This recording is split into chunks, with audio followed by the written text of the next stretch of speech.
Why did you want to be an astronaut? I wanted to be an astronaut. I should say the bit was set that it might be neat to be an astronaut when I saw John Glenn go into space. I know a lot of people have said that. Probably half the people in my class point to that one event in terms of saying, wow, I want to do that too. And after that bit was set, I went to school, did technical stuff, engineering, science, and then when I was getting ready to graduate, all of a sudden I realized, hey, I'm qualified to become an astronaut, and there happened to be an astronaut selection at that point in time, so I put in an application. So this has been the goal for you all along? Not during my school years. You know, growing up, it wasn't like I got to do this so I can become an astronaut. I was just doing things that I like to do. I concentrated on things that I was interested in, and it wasn't until I was finishing up school that it occurred to me that I'm qualified and I could become an astronaut. Doing things you're interested in, like? Oh, like science experiments at home. Go figure. In my spare time on station, off-duty time, I do science experiments on my own design because that's what I like to do to relax.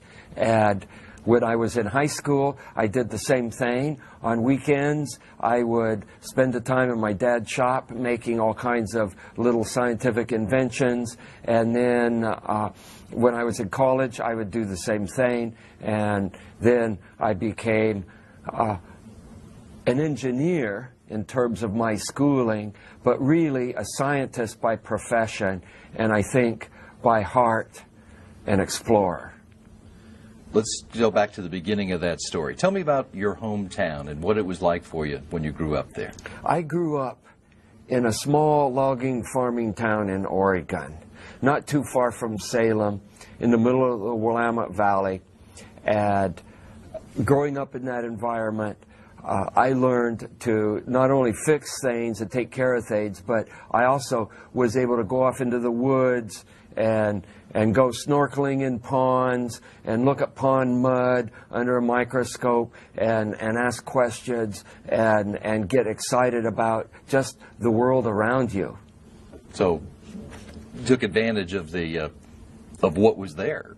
You take advantage of the environment that you happen to be thrust in, and as a kid you have no choice in that, and you just do what you can do in the environment that you're in. And I took advantage of being in a small town. It happened to have a really good high school with teachers that would encourage students who are interested in science and math.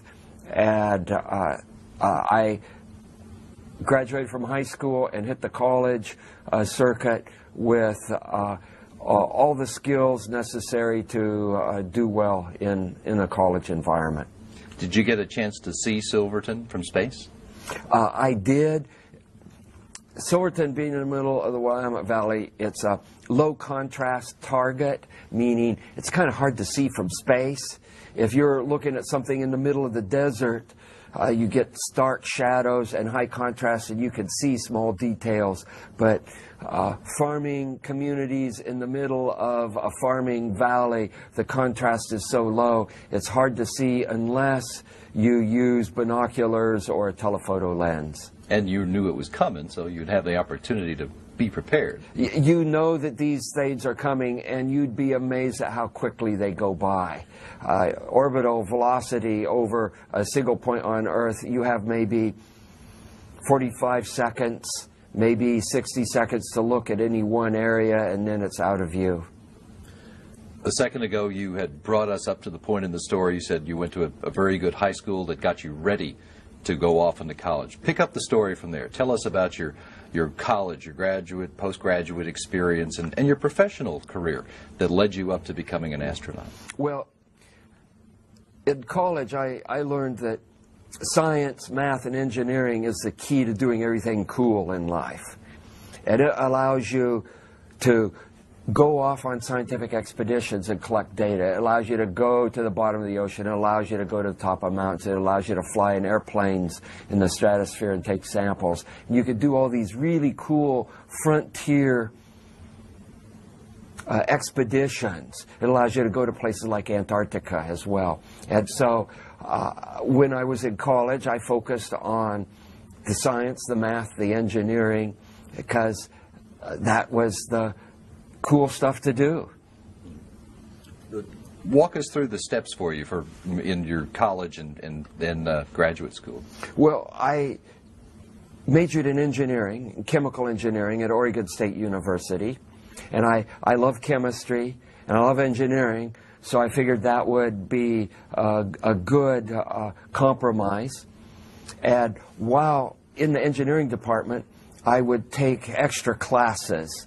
And I would take classes in economics, I would take classes in biology, I would take classes in glass blowing and surface chemistry, and things that you typically don't have time to do in a normal engineering curriculum, and somehow I would work them in.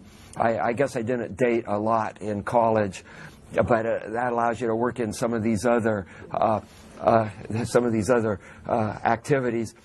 So anyway, I was able to get this broad view of science and engineering, and then when I hit graduate school, I went to University of Arizona, again in chemical engineering, and again I took as many classes outside of chemical engineering as I could, and graduated from University of Arizona.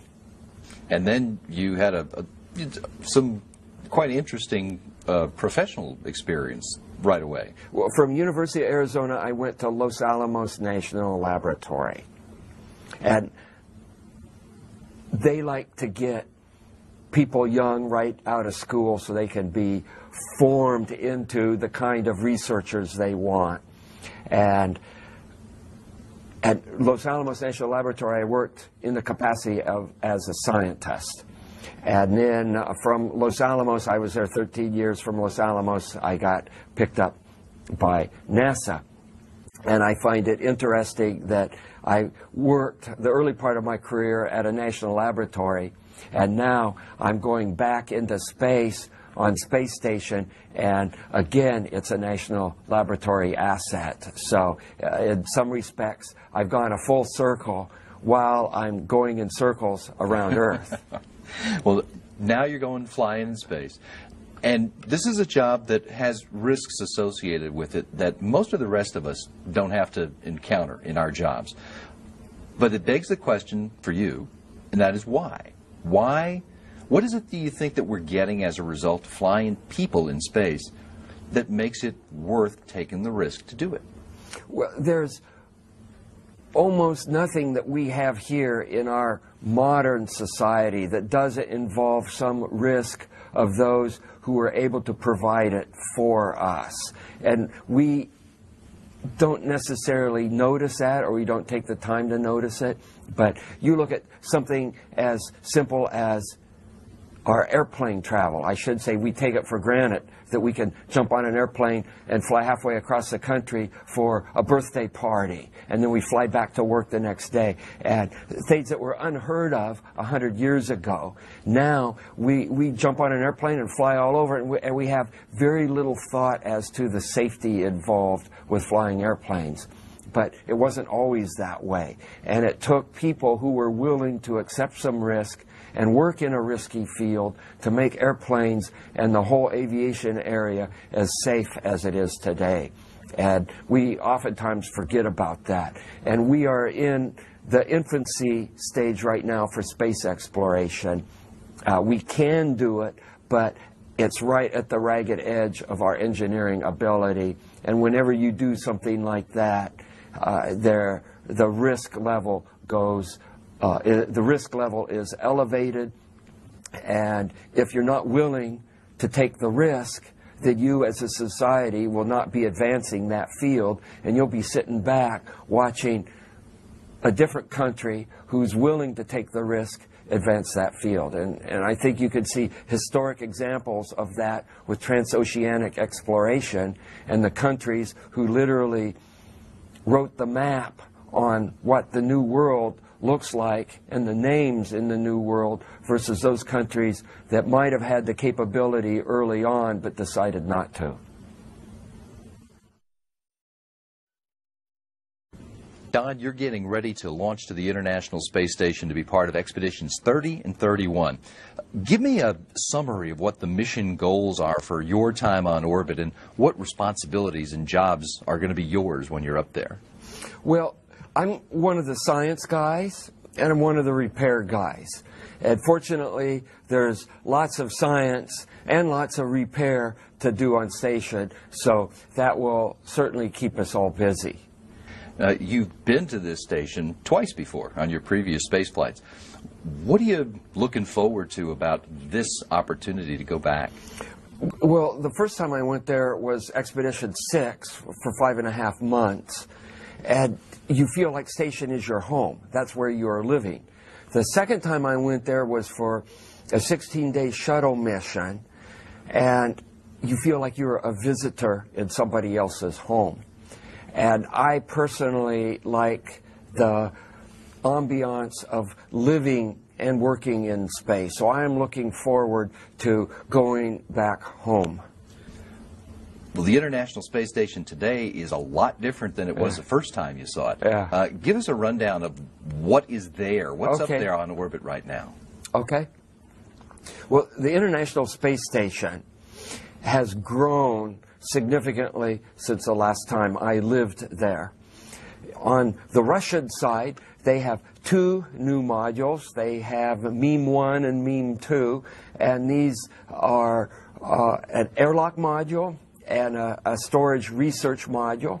And they're planning to add yet one more module, which will show up shortly after I return on this mission. On the US OS side of the station, we have 2 new nodes, which are kind of like the Connecto Lego block that you can fasten other modules together with. And we have the JAXA modules. There's 2 JAXA modules, the Japanese Space Agency modules. There's a Columbus module, which is a European Space Agency module. And then we have our storage closet that's a reworked MPLM, which I can't even remember what that acronym stands for anymore, because sometimes these acronyms just become their own noun and you forget what the acronym is. But the MPLM, which is a storage container, a transport container that we'd haul up and down in the space shuttle, one of those is now permanently attached to the space station, and it's the PMM, and that's its new name, and it's a big storage closet. And you've got all of that in addition to the parts that were there the first time that you were there. So you got lots of modules now, lots of laboratories. And as you mentioned, a lot of science research is on the agenda for you guys here. That's the primary reason we have the space station in the first place. A lot of the concentration of that science has to do with figuring out how people can live in that environment. So give me a couple of examples, if you would, of some of the human life sciences experiments that you're going to be involved with on this flight. Well, living and working in space go along with doing science experiments in space. And I see 2 basic areas of work. There's the scientific research, and then there's what I refer to as engineering research. And both of these are legitimate fields of advancing our knowledge. And the engineering research might be working on a new regenerative life support system, which we have. And I was fortunate enough to be part of the crew that brought up and assembled the regenerative life support system that's currently on station. Multiple racks, starting with a new toilet that gets hooked up to a couple other racks, which ends up being hooked up to a new galley. And so I like to refer to this as the coffee machine, because it takes yesterday's coffee and has an uncanny ability to turn it into today's coffee. Now, that's one example of the, as you said, engineering research. There's a lot of other research and other sciences. Talk about some of the human life sciences research that you guys are going to do. How you are, this is experiments for which you guys are the subjects. Oh, the guinea pig experiments. Much of what the microgravity environment has to offer is learning about how human physiology works. It's another experimental knob that you can tweak to put stress on a living system and see if there's something you can't learn. And what you learn has applicability to being in space, but it also has applicability to being on Earth. And so, for example, we have a nutrition experiment where we are looking at sulfur-based protein in your diet, which is primarily animal protein, and low sulfur-based protein, which is primarily plant protein. And the sulfur from the proteins that you eat gets oxidized into sulfates and sulfites, which can have some interesting effects on your body chemistry. And so we're looking at the effect of the protein composition in your diet in the microgravity setting of space. So that's one of many experiments that we are dealing with. In some respect, the fact that you are there is an experiment, right? Just to see how you respond to being someplace where there's only a microscopic level of gravity. That is true. By simply being in space for long periods of time, living and working, and coupling that with the right kinds of human physiological experiments, you yourself get turned into an experiment. It's kind of like you're the human equivalent of an ant farm, and the things that you learn when you are in space about human physiology have application to people who never leave the continents. And an analogy that I like to use is look at the early oceanic exploration, which helped spawn the research into vitamins and diet. And learning a cure for scurvy helped the sailors that went off on the explorations. But the real benefit were the people who stayed back on the continents, still suffering from scurvy, but now knowing at least a remedy for how to prevent scurvy from forming. And I see the same kind of advances in space with human beings. We will go there into a new environment. Our bodies will be stressed in ways that are not stressed on Earth. From that, we will learn physiological things about the humans and how our inner workings work. And from that, we will garner insight into how to help everybody that continues to live on the planet. Examples of that we hear about are the loss of bone and muscle mass that astronauts suffer while they're in space. Are there others?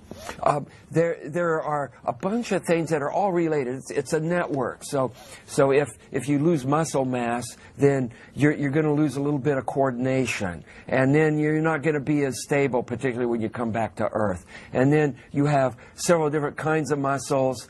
You've got these smooth muscles that are wrapped around your veins and arteries that here on Earth we don't really think a whole lot about. But when you get in a weightless environment, all these muscles get lazy because they don't have to help regulate your blood pressure when you stand up and sit down, because there's no difference. And all these muscles get lazy and out of shape. And then you come back to Earth and you stand up and you get faint.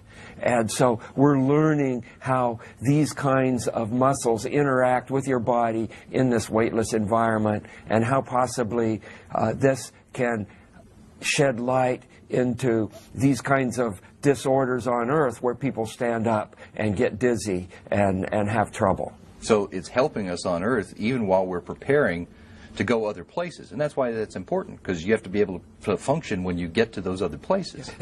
Yes, I think you will find in a frontier, when human beings go off to a frontier, there are technical issues, engineering issues, human physiological issues that surface that you need to solve in order to continue to live in this frontier.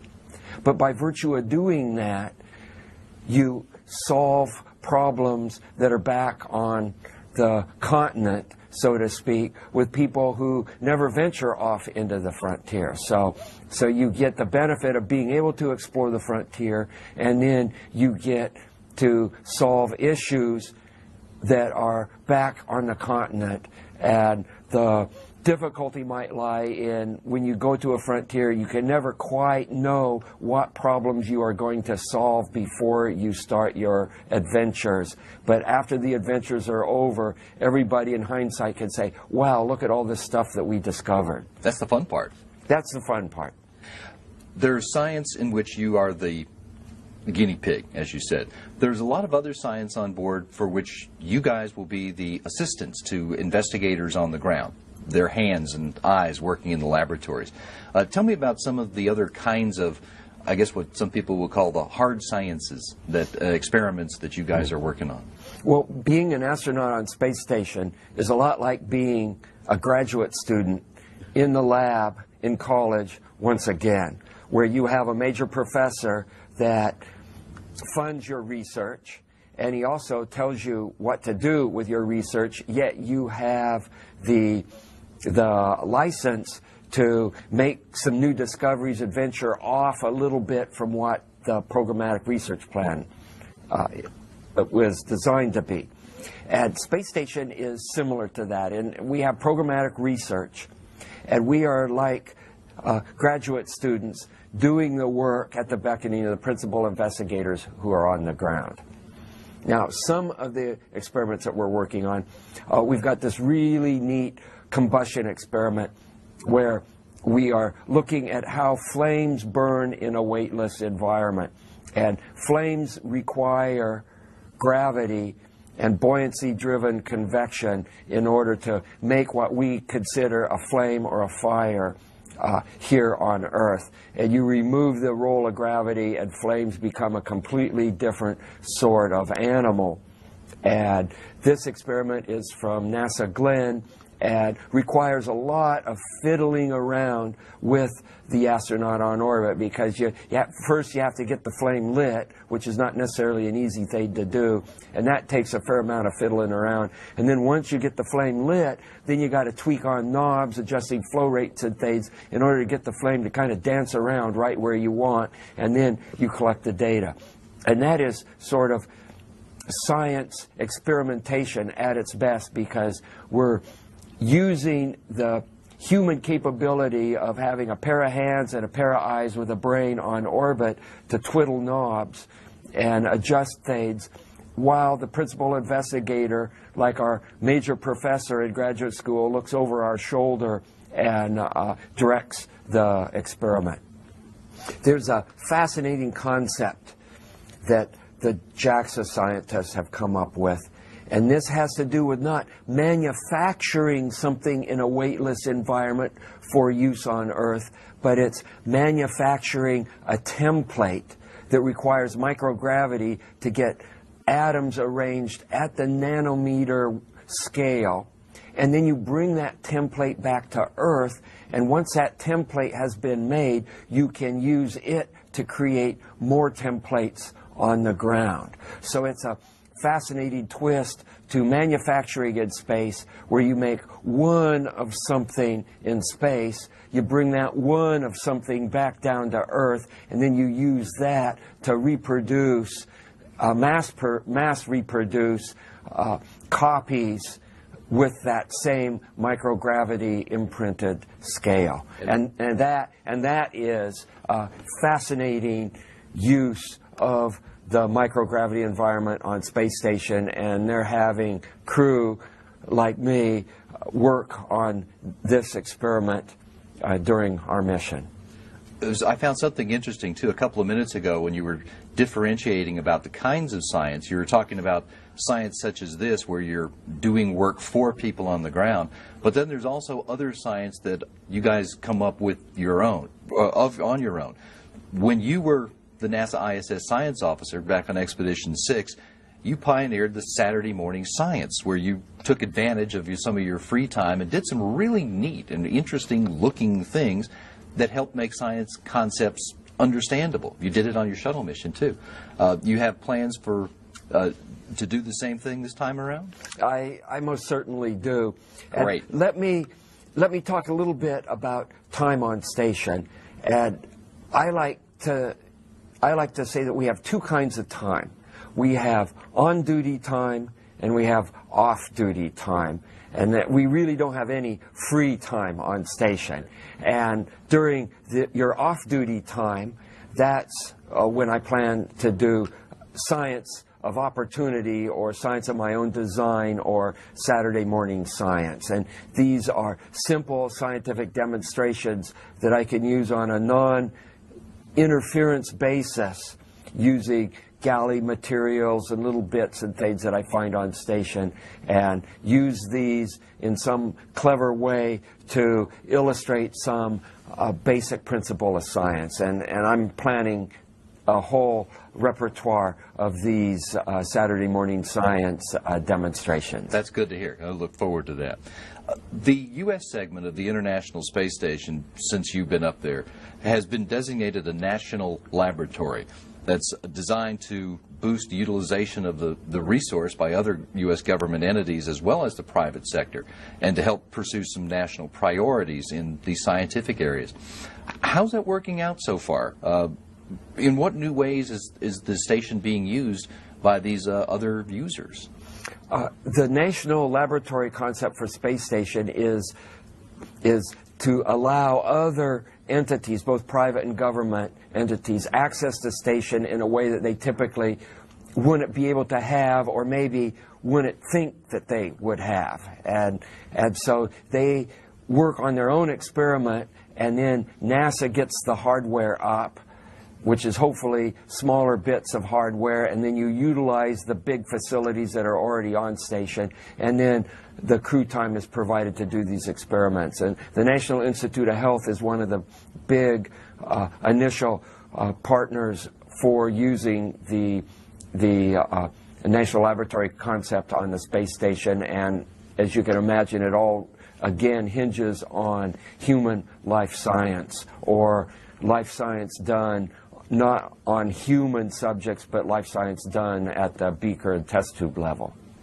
For the National Laboratory concept applied to space station allows a lot more brains to think and formulate scientific problems than if you had a closed laboratory environment. And you have people thinking about science in their own discipline, maybe not necessarily thinking they could get access to a space station environment, and now they have access to the environment, and they're not polarized in the way NASA thinks, and so they're going to be able to come up with a different set of experiments than somebody within the program. So I think the National Laboratory concept is quite exciting, and we will see what comes from it. Now, we've mentioned the fact that you and your crewmates are going to be working on science, but you're also responsible for taking care of not just the laboratories, but all of the facilities of the International Space Station. Outside of science laboratory work, what other kinds of things do you folks have to do on a daily or weekly basis? Well, living on space station is a lot like living on a sailboat. And I particularly choose a sailboat because it has a lot of maintenance associated with it. There's always something that needs to be polished or cleaned, or corrosion fouls up some kind of a pulley, and then you got to do all the maintenance on the sails and this and that. And as soon as you get done getting everything fixed from one end to the other, you got to start right back and do it all over again. And station is exactly the same way. You're living in a harsh environment. You're working with special one-of-a-kind pieces of equipment that have serial number 001 or 002, and there's always going to be a few bugs in something like that, and you're always going to be fiddling with it to keep it to work.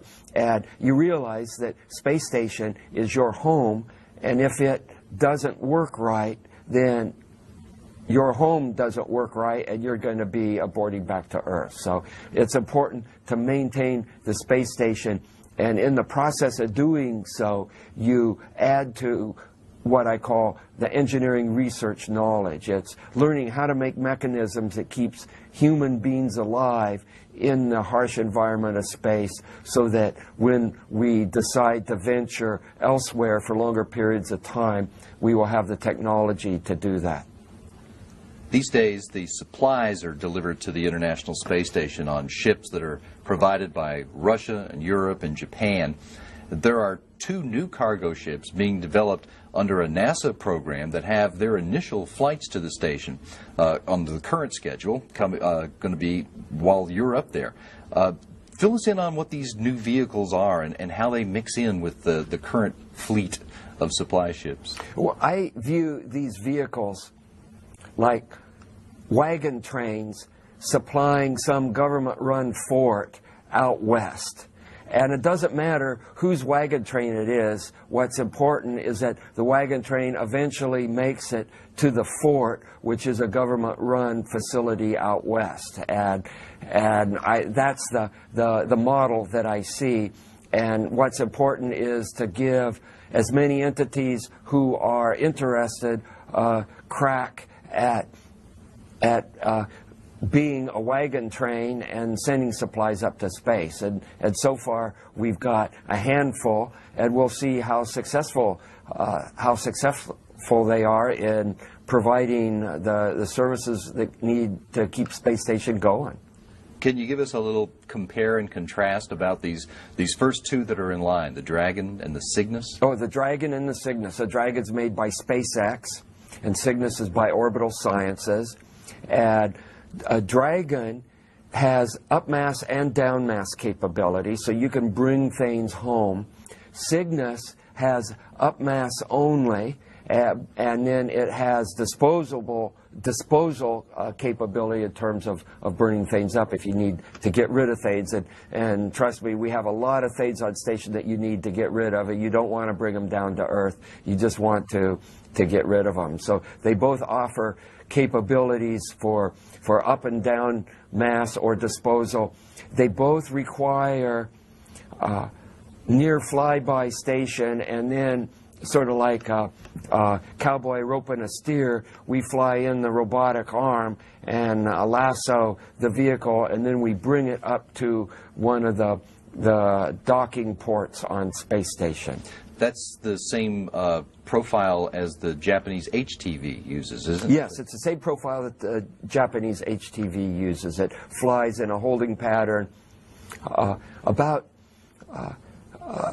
30 feet away, 10 meters, and then we go in with the arm and snag it and berth it to a CBM port. Are you going to be doing the arm work? Dan Burbank and I will be snagging the first Dragon, assuming everything goes as scheduled, and he'll be flying the arm and I'll be his right arm. Okay. Adding in these commercial cargo ships to the mix, as you said, it's, in your opinion, it's just what's important is getting the supplies to the fort, not who owns the wagon. But are we looking at a new era? Is your flight going to mark a new era of space flight? Well, it's a new era from the point of view we're entering space station flights where the United States has no longer the capability to get human beings up and down to their space station. So that, I think, is probably the most significant part of this new era. And then supplies is another significant part of this new era, in that we have commercial entities that are lining up to take supplies to and from space station. You raise another interesting point that I want to ask you about, because you have a rather unique perspective on it. As you said, people have noticed that the United States doesn't have the capability of sending its own astronauts into space anymore, and we're relying on our Russian partners to get astronauts there. But you were in space when Columbia was lost in 2003, and the subsequent grounding of the fleet meant that you made an unscheduled return to Earth on a Soyuz. Plus, on this mission, you're flying up and down on a Soyuz spacecraft. What are your thoughts about America's near-term dependence on Russians to keep flying Americans to space? Well, there's a certain robustness to a venture like space station when you have more than one country's capability to resupply goods as well as crew. And we saw this during Expedition 6 after Columbia, when we relied on the Russians for transportation to and from space station until we could get the space shuttle system flight-worthy again. And we're working on a new vehicle, and we will have a new vehicle. And I see the situation we're currently in a similar situation to what we were in when we relied on the Russian Soyuz vehicle. So there's plenty of room to have more than one kind of vehicle going to station. It supplies a robustness to the support of the program, and I think the future will show that there will be multiple vehicles from multiple different countries, all flying to station, bringing supplies as well as crew. It's coming. It's coming. We're at something of a historic change in spaceflight right now. I want to ask you to look further off into the future, 20 or 30 or 50 years from now. Where do you think human space exploration will be then, and how is this space station getting us ready for that? Oh gosh, my crystal ball for that far in the future, 50 years in the future, almost anything I'd say will probably be wrong, but after that preface, now I'll go ahead and say what I think. I think human beings will inevitably expand into our solar system. It doesn't require technology that it would take to, say, go to other stellar systems. We can expand into our own solar system. And there's a number of delightful places to go. And human beings, I believe, will expand to all the delightful places to go in our solar system, and maybe some of the places that even aren't so delightful to go. And so I think that will be bright. I think we will have hiccups along the way. Just like any exploration endeavor, there's going to be some tragedies, there's going to be some joys, there's going to be hardship. It's going to cost both money and human lives to do this, but in the long run, I think it will be worth it. And how do we see space station? I think space station will be seen as one of the little baby steps required to do this.